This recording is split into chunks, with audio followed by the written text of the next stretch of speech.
Alice in Wonderland, Chapter 5, Advice from a Caterpillar. The caterpillar and Alice looked at each other for some time in silence. At last the caterpillar took the hookah out of its mouth and addressed her in a languid, sleepy voice. "Who are you?" said the caterpillar. This was not an encouraging opening for a conversation. Alice replied rather shyly, I hardly know, sir.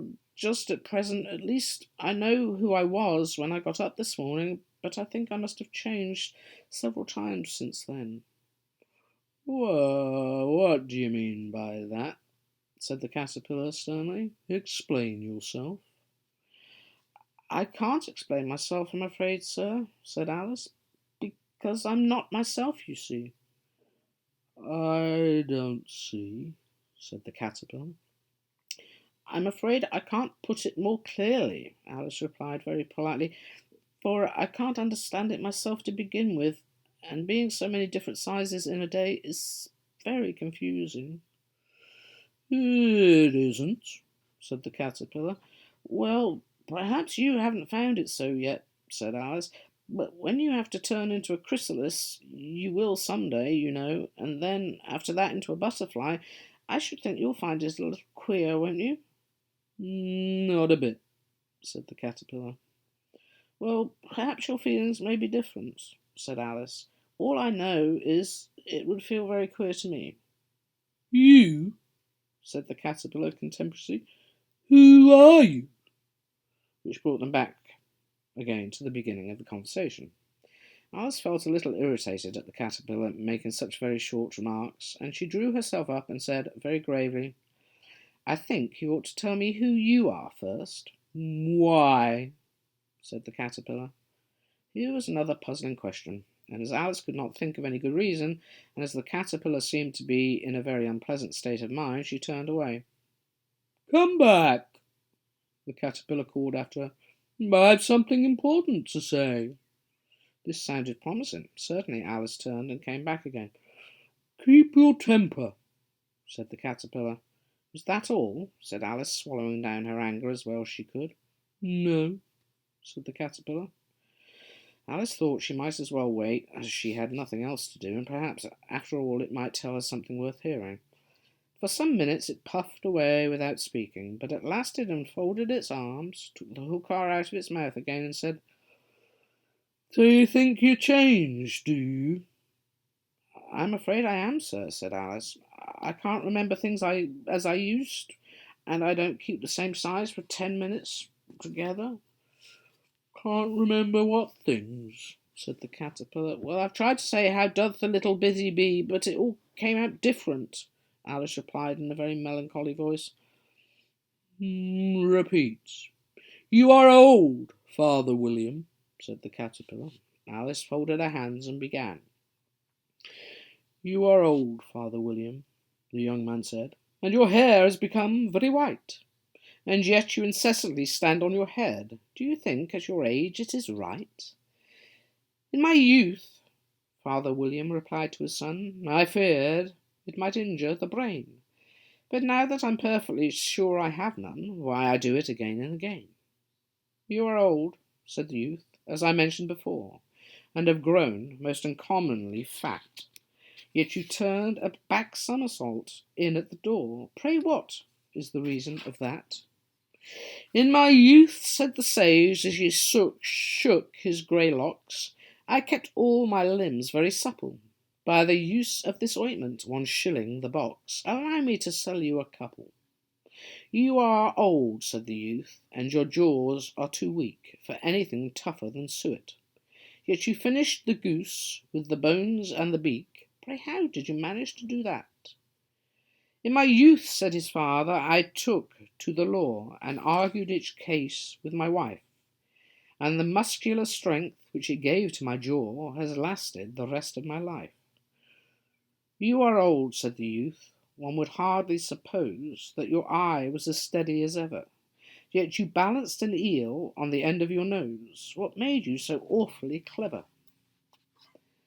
"I have answered 3 questions, and that is enough," said his father. "Don't give yourself airs. Do you think I can listen all day to such stuff? Be off, or I'll kick you downstairs." That is not said right, said the caterpillar. Not quite right, I'm afraid, said Alice timidly. Some of the words have got altered. It is wrong from beginning to end, said the caterpillar decidedly. Then there was silence for some minutes. The caterpillar was the first to speak. What size do you want to be? He said. Oh, I'm not particular as to size, Alice hastily replied. Only one doesn't like changing so often, you know. I don't know, said the caterpillar. Alice said nothing. She had never been so much contradicted in all of her life before, and she felt that she was losing her temper. Are you content now? Said the caterpillar. Well, I should like to be a little larger, sir, if you wouldn't mind, said Alice. 3 inches is such a wretched height to be. It is a very good height indeed, said the caterpillar angrily, rearing itself upright as it spoke. It was exactly 3 inches high. But I'm not used to it, pleaded poor Alice in a piteous tone, and she thought to herself, I wish the creatures wouldn't be so easily offended. You'll get used to it in time, said the caterpillar, and it put the hookah back in its mouth and began smoking again. This time Alice waited patiently until it chose to speak again. In a minute or two the caterpillar took the hookah out of its mouth, yawned once or twice, and shook itself. Then it got down off the mushroom and crawled away into the grass, merely remarking as it went, One side will make you grow taller, and the other side will make you grow shorter.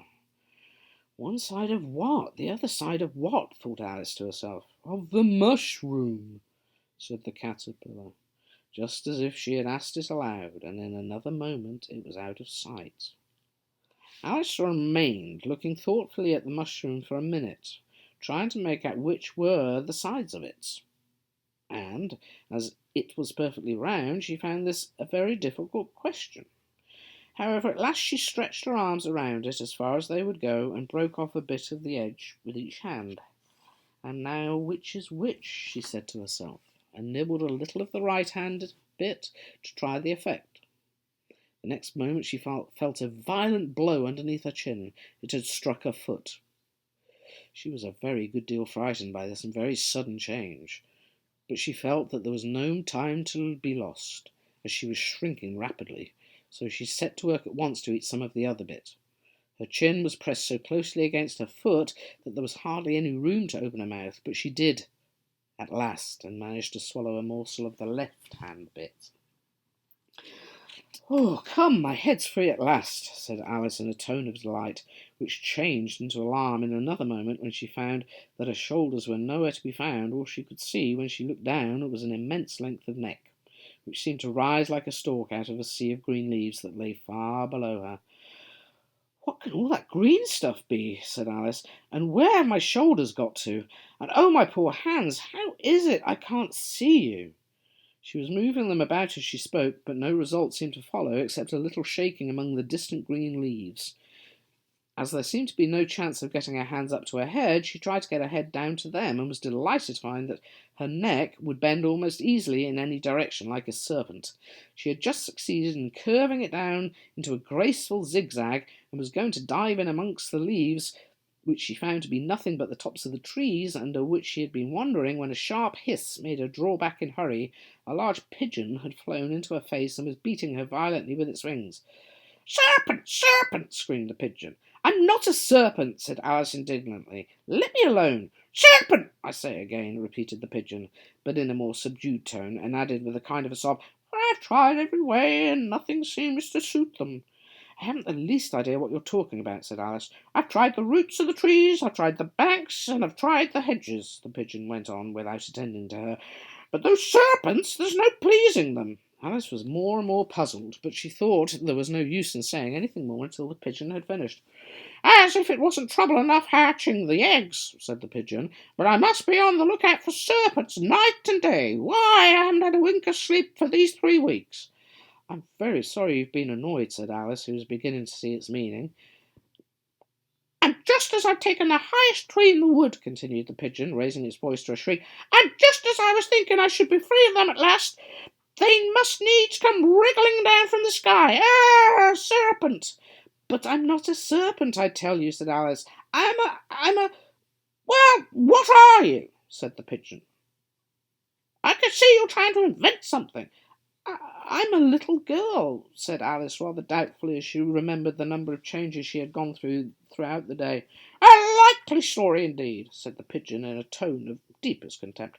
I've seen a good many little girls in my time, but never one with such a neck as that. No, no, you're a serpent, and there's no use denying it. I suppose you'll be telling me next that you never tasted an egg. I have tasted eggs, certainly, said Alice. She was a very truthful child, but little girls eat eggs quite as much as serpents do, you know. I don't believe it, said the pigeon. But if they do, why, then they're a kind of serpent. That's all I can say. This was such a new idea to Alice that she was quite silent for a minute or two, which gave the pigeon the opportunity of adding, You're looking for eggs. I know that well enough. And what does it matter to me whether you're a little girl or a serpent?